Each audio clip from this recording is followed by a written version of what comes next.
morning, everybody.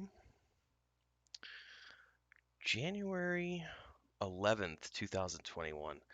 I'm doing something a little different this morning here on YouTube.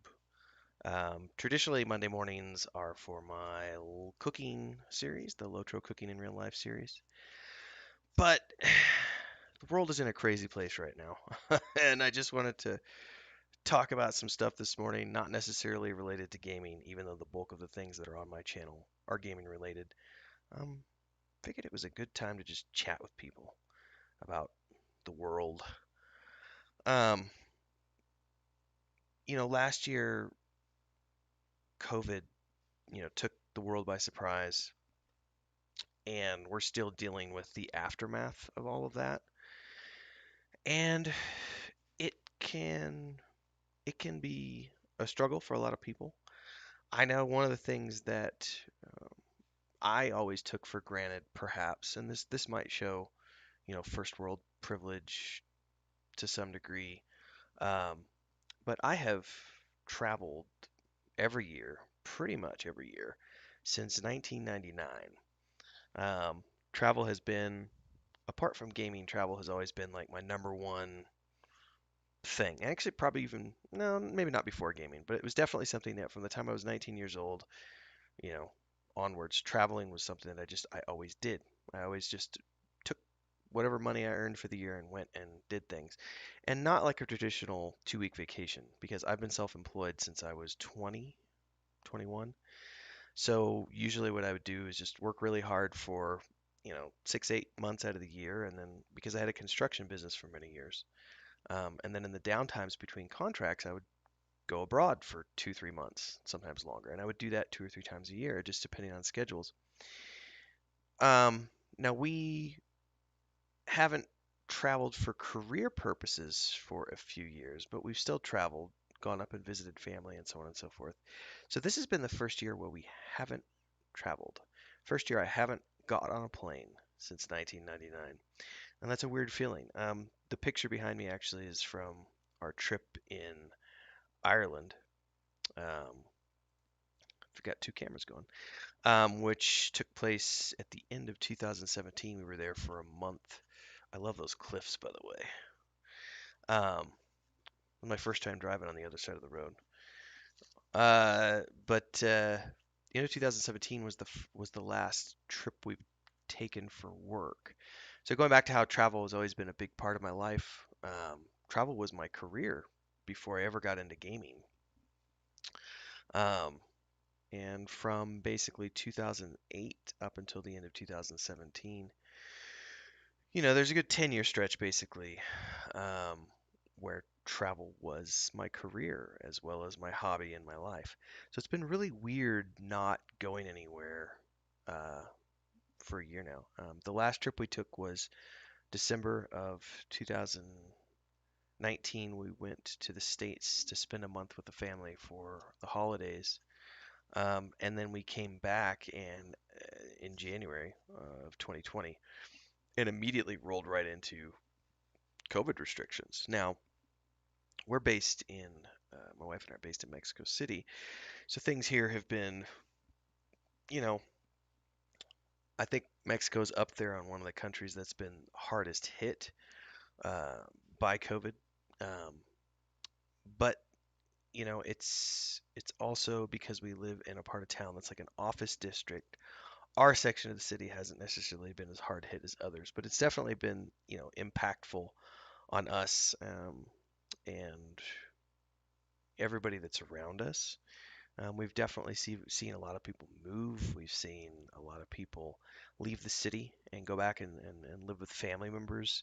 Um, my wife's family pretty much all went back to the hometown and are have been, living with the family members because it's the best thing to do when there's a situation like this. It's supposed to be a time to come together, which is kind of why I wanted to talk about this today because I don't want to spin too politically uh, wild on my channel because I try to keep, religion and politics out of my public feed, for the most part. But I've been watching what's going on in the U.S. over the past week with the attacks on the Capitol building and just the riotous nature of what's been going on.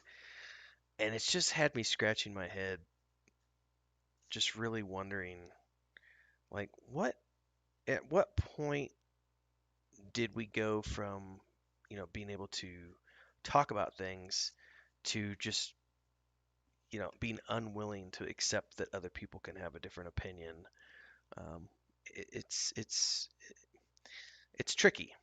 It's tricky, but it's something where my wife and I have been watching it, and we're just kind of shaking our heads, going, it's not just the U.S. It happens all over the world. I mean, there's protests every year against corrupt regimes, and you know, but it's the first time that it's ever happened in the U.S. And I'm from there, so my wife can still look at it as kind of an outsider because she's Mexican, and she can look at it and go, well, there's been protests here against presidents and protests here against people for many, many, many years, just as with many other countries where you see, hundreds of thousands of people gathering in the capitals and protesting against corrupt regimes and crazy politicians.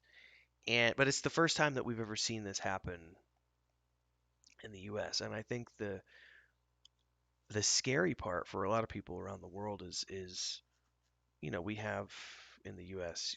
There's an armed populace, which takes things to a whole nother level.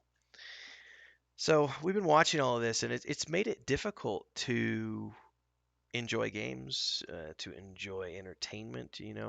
As much as you want to try to distract yourself by playing PlayStation or Lord of the Rings Online or an MMORPG, or even to watch Netflix, it's still a struggle because every 5 minutes your phone's going off, and it's just there's this recounting of all these things that are going on in the world, whether it's the political situation in the U.S. or the COVID impact of COVID around the world. And even though we've got the vaccines rolling out, we're still seeing record numbers every single day as a result of people gathering over the holidays and not necessarily paying attention to travel bans and social distancing measures. And it's unfortunate. It really is an unfortunate situation worldwide. I was just reading a report this morning, like uh, the country of Lebanon is so hard hit right now that hospitals are overflowing, and they're closing down. Even grocery stores are closing down. Like they're closing down grocery stores, and the government literally came out and told people you need to go stockpile food because grocery stores are going to be shut down for at least a week. Um, and so everybody is like madly rushing to the supermarkets, and it's created this riot situation where people are. It kind of mirrors what we were seeing in the US during the early stages of COVID, where people were doing these mad dashes to the supermarkets and buying up all the toilet paper and all the chicken and all the meat. But it's another level in a country like Lebanon, which is not necessarily, it doesn't have the same resources as, say, the United States. And so you have people there who literally don't have money to pay rent, and on top of that, now they don't even have money to get food. And even if they did have money to get food, they can't get food because the grocery stores are all closed down. And then on top of that, they have refugees there from, the most recent refugee nations. And it's an eye-opening experience. And I can sit here from my first world, the comfort of my first world office, um, and talk about how, it's difficult to, sometimes difficult to play video games, and it's hard to, it's hard to enjoy Netflix when all these things are going on in the world. And then you look at the people who are literally starving to death and dying because they can't get medical care. And it's an eye-opening situation. So again, for those of you who are tuning in live for the first time, you might be going, what is this about? This guy's channel is all about gaming, and he's not talking about gaming today. Um, I told my wife and my brother even, I was like, I've never, and especially if those of you who have known me for a long time, like I said, I never talk politics with people. I very rarely talk religion with people because I'm an atheist. I don't subscribe to religion. I grew up in a religious household, but I don't believe that it's my place to push my beliefs on other people. And so I try to keep politics and things aside. But just watching the situation around the world and in my home country over the past, you know, especially over the past week, it's made me actually want to. It's made me consider the possibility of, or at least the thought has crossed my mind. I've been like, I wonder if I should, go into public office. Like there is that stirring within me that sees all these things going on in the world, and it's like, could I do something? Am I a person who's capable of doing something? Um, it's less about qualifications, I think, and we've seen that in recent years, not just in the U.S. but lots of other places where people whose hearts are in the right places are oftentimes a better fit for office than people who are career politicians who just do things to stay in office. Um, and I think AOC is a good example of that, of a young Latina person who has, you know, came from a place where, she was a waitress and, decided to run for office in her area and look where she is today. And I'm not saying that's me. I'm using that as an example. But I think that if more people kind of took that example and said, I could make a difference, even if it's just on a local level. I think maybe we would be in a better place. I don't know. That's why this show is called Monday Musings. I don't know. It's random thought topics and just chatting about things, and who knows? It's just stuff that's on my mind, and I figured it was an interesting um, break from the typical stuff that I publish here on the YouTube channel. I may turn this into a Monday show that we do every Monday. Just come here on Monday mornings and chat with people about things. Anyway, um, going back to something that's slightly more related to the channel, um, I'm working on a new science fiction novel, which is set in my home state of Colorado, from my time living up in Steamboat Springs. So the novel starts off in the Yampa Valley, and we're set at the meantime, at least in the current draft, we're set a few thousand years into the future. And I'm not going to go into plot details because I don't want to spoil it for everybody. But we're dealing with a young female protagonist, several thousand years in the future. It is a science fiction novel, um, and basically, it starts off in the Yampa Valley, and then over the course of the book, they're going to end up traveling to Denver, down through the mountains, for various reasons that I won't talk about right now. But it's a fun thing to do because it's taking me back to places where I used to do a lot of camping and four wheeling with my Jeep. Um, and it's been a long time since I've lived in Colorado. I left in January of '08 was when I left, so I haven't lived there in 12, 13 years now. I've gone back and visited a couple times, but things have changed obviously. But it's been an interesting kind of look back for me and taking some aspects of my formative years in my 20s and taking that and melding it into the character um, that I'm building. This is also the first time I've written a main, like a primary protagonist as a female. And when I say it's the first time, it's not technically the first time because in Echoes of the Past, the first book of the Saga of Lucimia, we have the character of Amelia, who's one of the primary protagonists. But even she only takes up, one quarter of the book, more or less, because we have multiple characters. You've got Stigwell, you've got Jerine, you've got Darren, and you've got Amelia, and then you've also got Heimron. So there's five main characters in that book. So she's getting, one quarter to one fifth of the adventure, whereas this time around it's a singular protagonist. So it's the first time I've done a singular protagonist from a female perspective, and I'm also using at least for me, it's a different approach. I'm purposefully not describing the character, so I'm not giving her any descriptions. So it's going to be up to the reader to decide what she looks like. So it's up for interpretation. And I really wanted to do that to avoid pigeonholing the character into, there's a lot of in recent years we've got a lot of talk about whitewashing and not enough diversity in fantasy and science fiction. And so to avoid that, I've been making sure not to mention not just her skin color, but also any of the other characters in the book to date.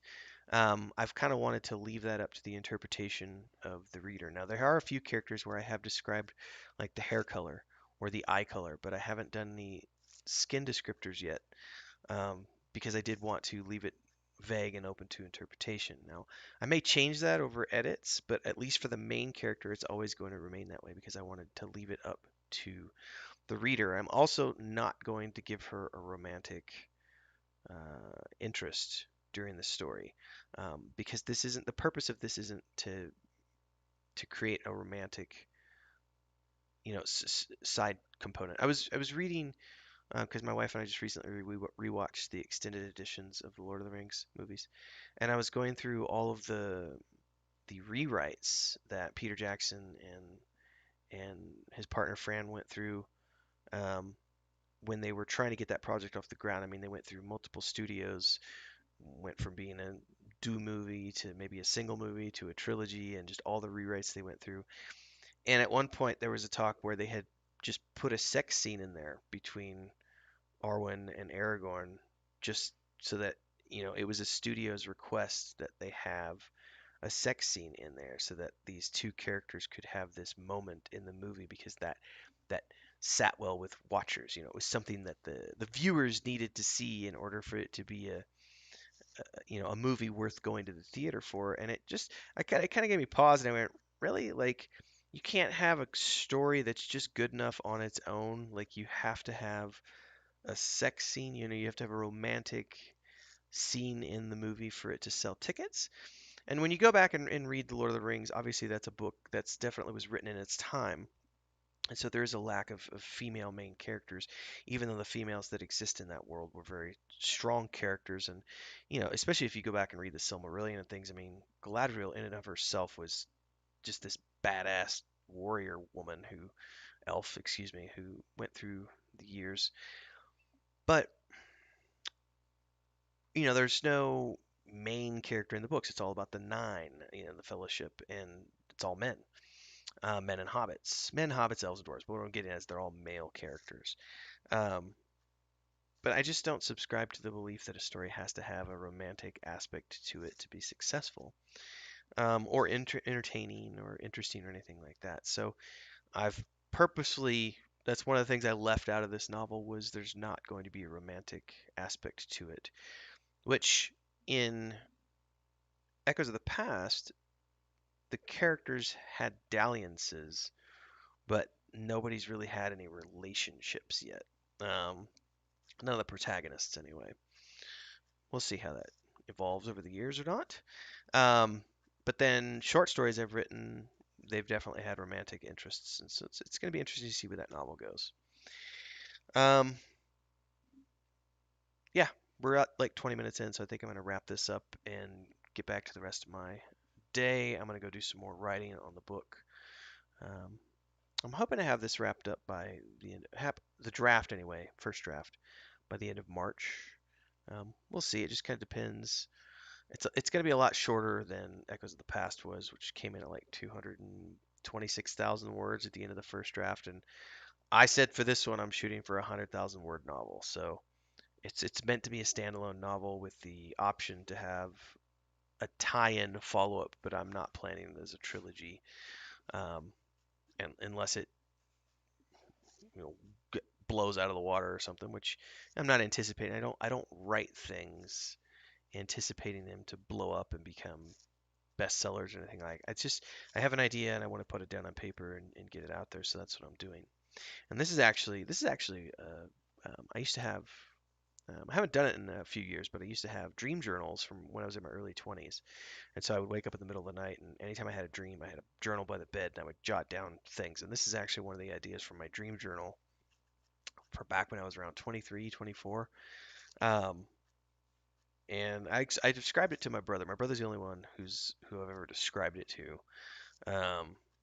And there are some fantastical elements to it, but it definitely is a science fiction novel set in the future of our world. So it's been fun diving into something that's not fantasy for the first time in a while. And then I think after this one, I'm going to go back to wrapping up one of the Donovan novels because I was working on that as a book, but then I realized that those short stories were just too much fun to write, and it just made sense to continue that character as a series of short stories.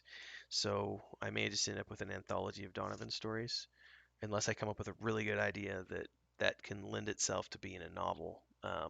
We'll see.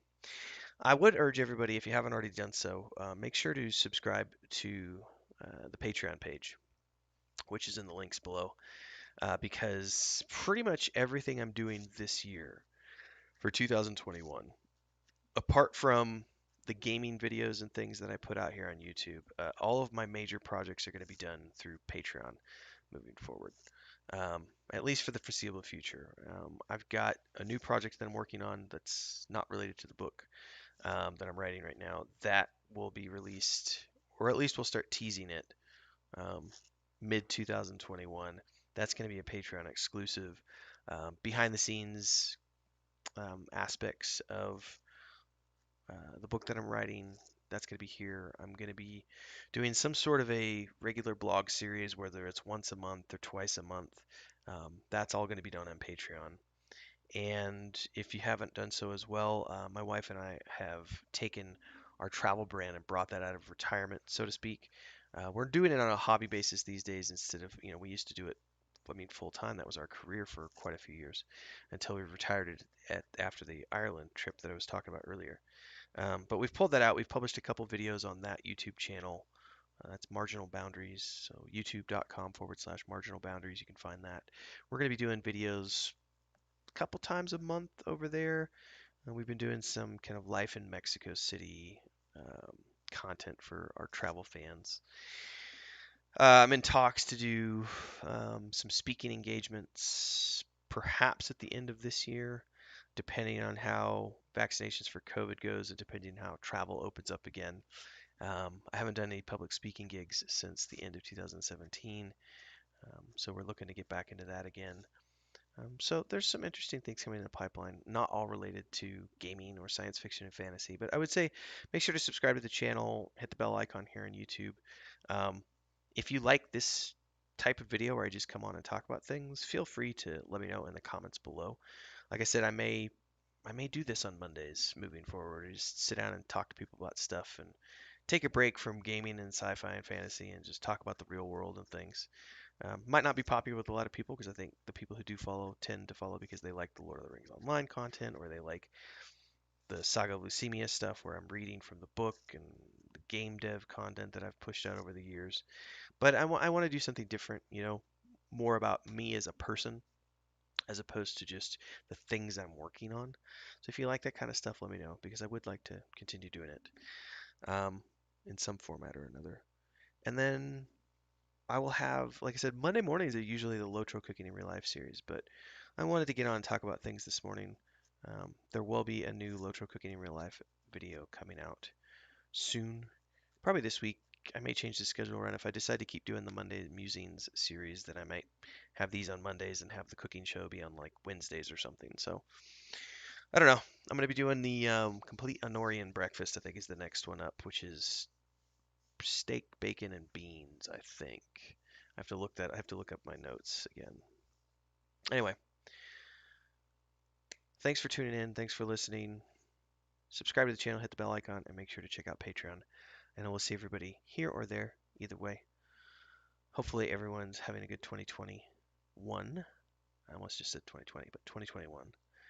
And hopefully we can get past both COVID and the craziness that's happening in the real world as well. And let's get back on track this year.